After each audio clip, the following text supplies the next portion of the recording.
Alright, we're back at the Studebaker, and it may look like I've been hard at work and done a bunch of stuff, but all I really did was vacuum out some of the mouse poop from the inside, so it's a little bit cleaner, and jacked it up and took the wheels off so I can see if I can get the brakes going.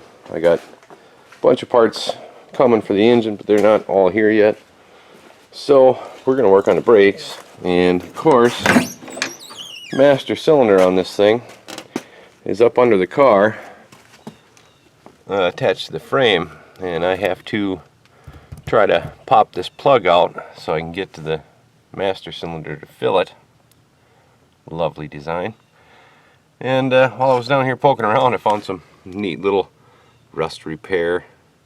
That one's a license plate, and then this piece of tin, and what I originally thought was just the rocker, kind of rusting away. Let's see if I can get a good shot of it. I thought this was just a rocker, but no, this is some sort of piece of tin that somebody screwed in here to give you the illusion of a rocker.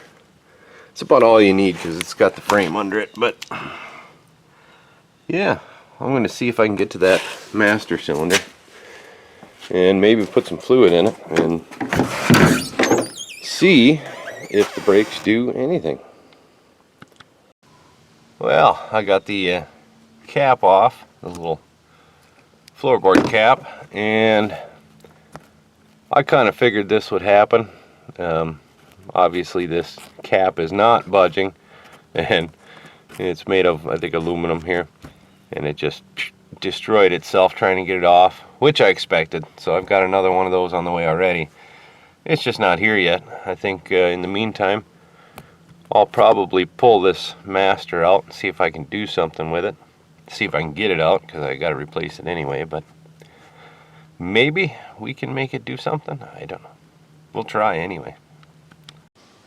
Alright, I got the old master cylinder out. I don't think we're saving this one.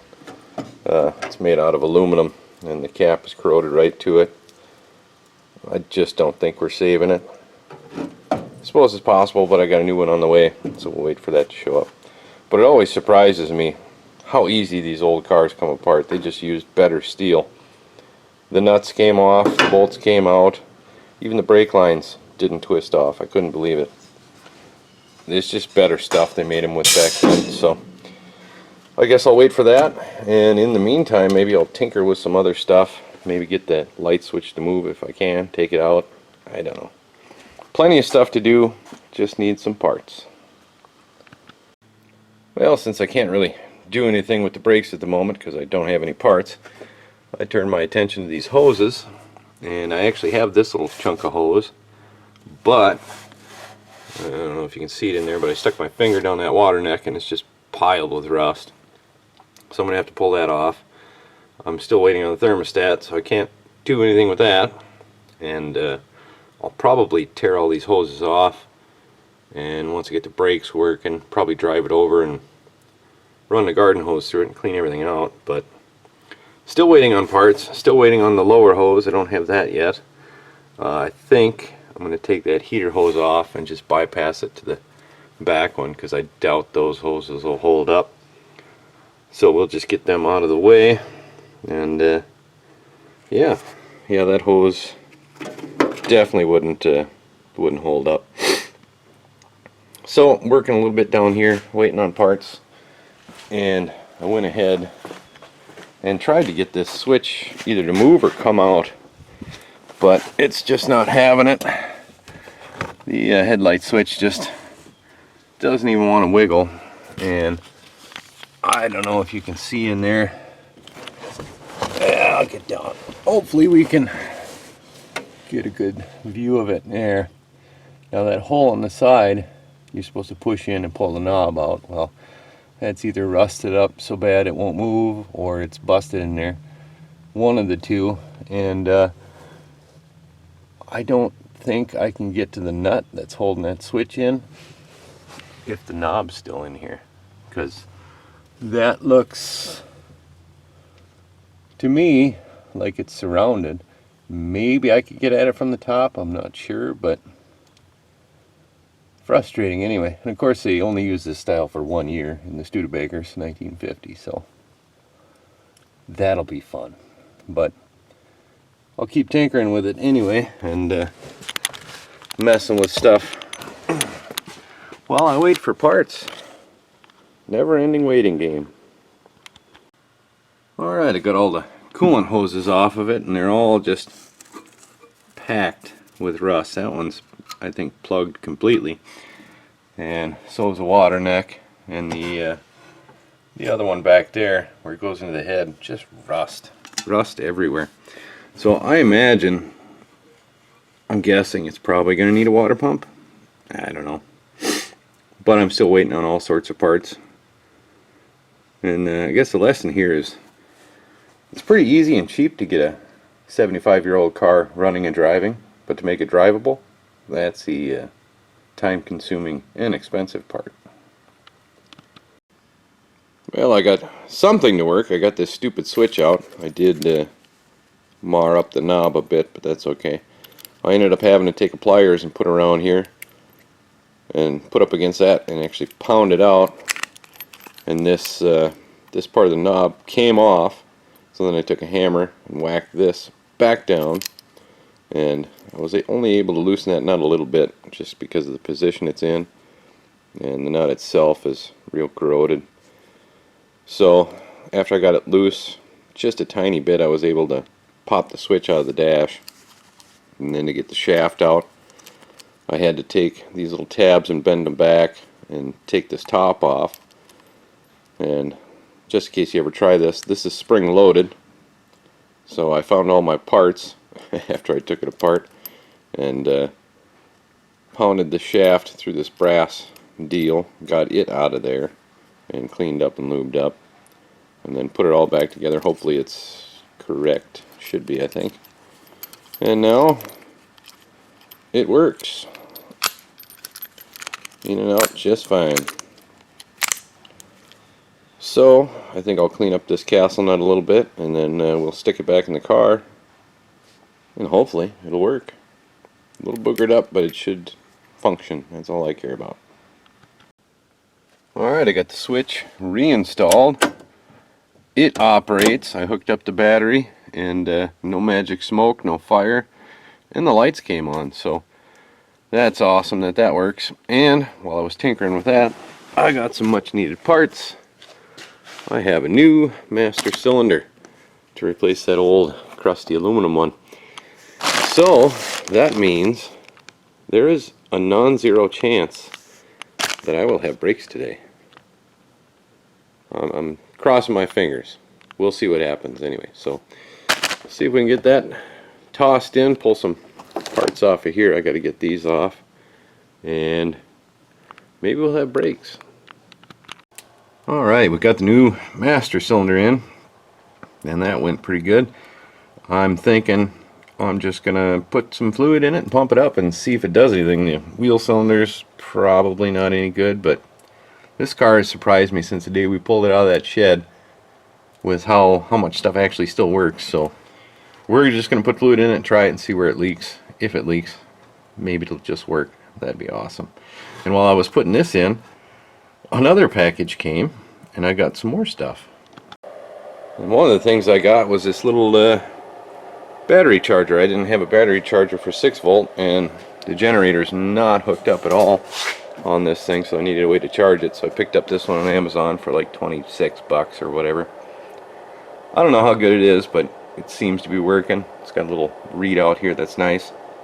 Plus, it'll do what? 6 volt, 8 volt, 12 volt, 14 volt, 16 volt, 24 volt.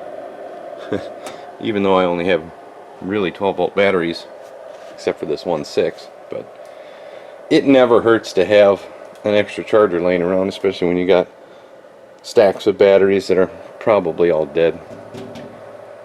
But now that I got in there, let's I guess bleed the brakes if I can. Well, alright, every single bleeder came out no problem, like the day it was put in. They made these old cars out of some much better material than we get nowadays. But I got the brakes bled, I got pedal feel, So hopefully I have brakes. I think we will throw on the tires. These ones actually came off my brother's purple Buick, and we just put them on the Studebaker rims, and they're almost brand new, and they're right about the right size as the originals, so I couldn't beat the price of free. So we're going to slap those on and hopefully beat the rain and see if we have brakes. I don't think there's anything else I need to do to test the brakes, at least. I should be getting that hose today, and then yeah, I better hurry up and stop yakking, otherwise I'm going to get rained on. Let's get the tires on, see if she stops. Alright, she's back on the ground on them new tires, newish tires. And I think she's about ready to go. I got the gas tank hooked up. We'll hook up the battery, and then we're just going to back her out and see if she's got brakes and pull her back in, because I still need to take that water neck off and clean all that out. But we can do a quick little brake test anyway. Alright, let's give her a try.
Well, hey, we got brakes.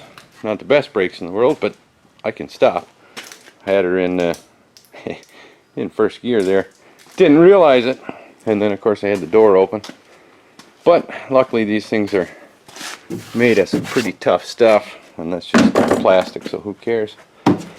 Alright, now we got brakes of sorts. Now we can work on the cooling system, and I kind of want to see if this oil leak was just excess from that broken off oil line, or if I maybe have a main seal leak. I'm hoping that it's just the residue from that oil line, but I guess we'll find out. We'll park it in a little different spot, see how big of a puddle we get. Alright, I went ahead and flushed a garden hose through the block and the radiator here, and got hopefully whatever big chunks were out of there. Put the water neck back on with a new thermostat, replaced the radiator hoses, got this bypass heater hose running into the back. My oil line showed up, so I put that on. No more leaks there, I hope. And the final thing I have to do before we can put any water in it is that drain plug is missing. So my grandpa did indeed drain the block, because the drain plug's gone. So I'll have to find a plug for that. I think it's just a pipe plug, and I probably have one on one of these lawnmower engines, a drain plug or something that'll maybe screw in there. So get that on there, and should be good to go. Also put the fan and the belt back on. I don't know if that generator is going to work, but at least it'll act like a pulley, or it should. And hopefully it won't squeal. It does move, so it'll probably be fine. It'll probably charge. Who knows? This car surprised me pretty much the whole way. But get that plug in there, get some water in it, and see where it leaks. Alright, it ain't brass, but it's screwed in there, and hopefully it'll hold the water in there. Drain plug from that opposed twin seemed to screw right in, so we're gonna call that good. I think she's pretty well buttoned up. We can see if it'll hold water. Well, alright, I started putting water in it, and everything looks pretty good except for the water pump, which I kind of figured would probably happen. Not surprising to me at all, but I think the rest of it's pretty much okay, I think. So that'll be alright for now anyway. It won't be going on any trips, but it'll hold coolant long enough for me to run it a while. Alright, I ran it for a little while here just to see if there were any other leaks that would pop up, and there were none. The only other leak I had was obviously from the water pump there. I'm not terribly concerned about it. Didn't check to see if the generator was working, but it was quiet, so it'll act like a pulley. And the dash, I have about 40 pounds of oil pressure, so I know that's working. I think now I'll turn my attention to the body of this thing. I washed it down and I used like a kitchen scrubby pad. Might have been a little too aggressive. It's got a couple little swirl marks in it, whatever, little tiny scratches.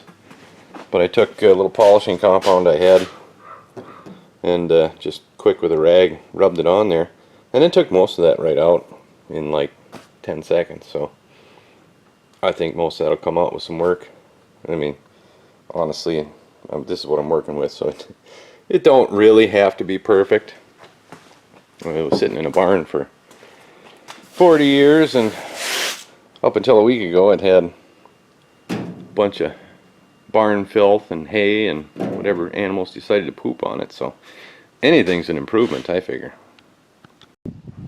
Alright, I did a little bit more on the trunk. I did the 1/2. Just a little rubbing compound and some rags, and yeah, cleans up decently well.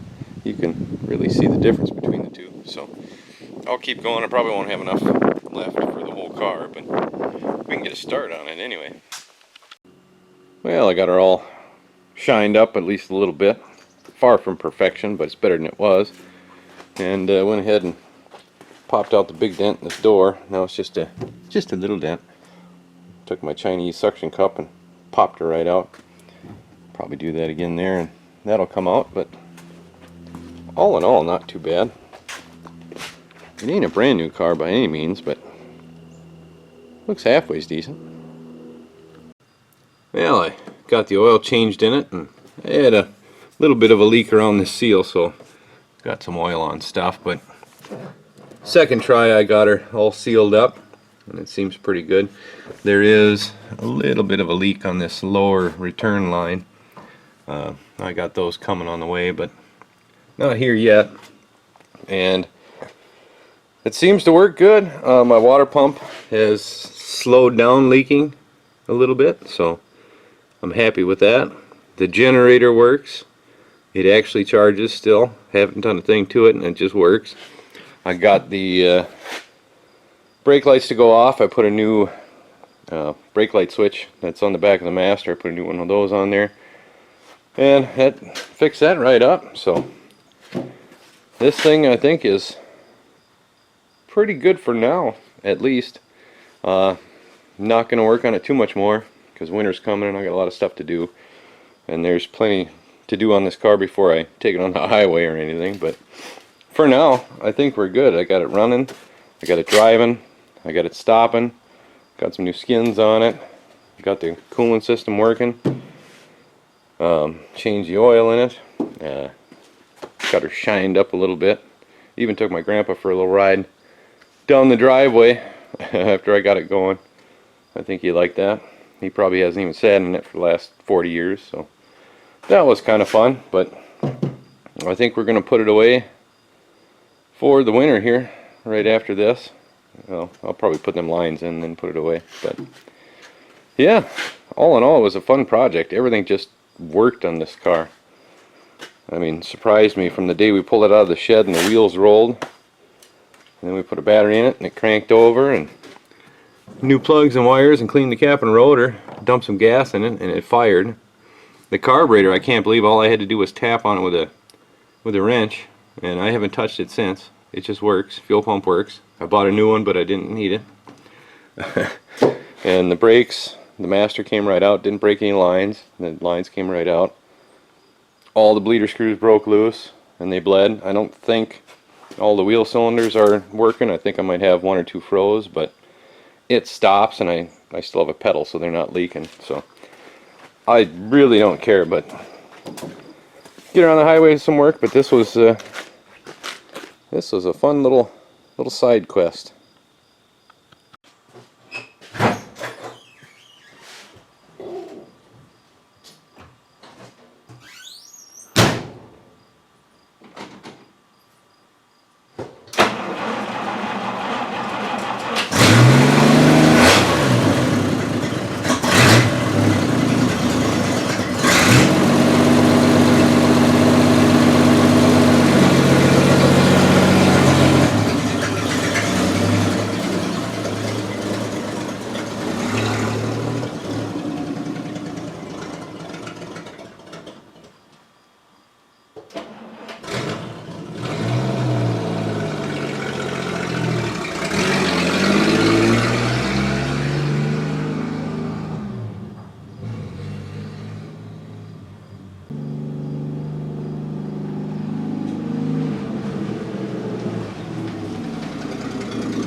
Well, hopefully I got enough gas I can make it down the driveway. I hope.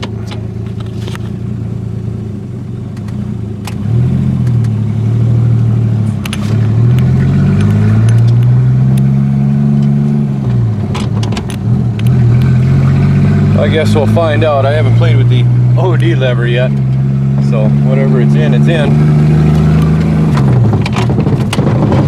There we go. One-handed driving ain't the easiest, but hey, she works. Sweet.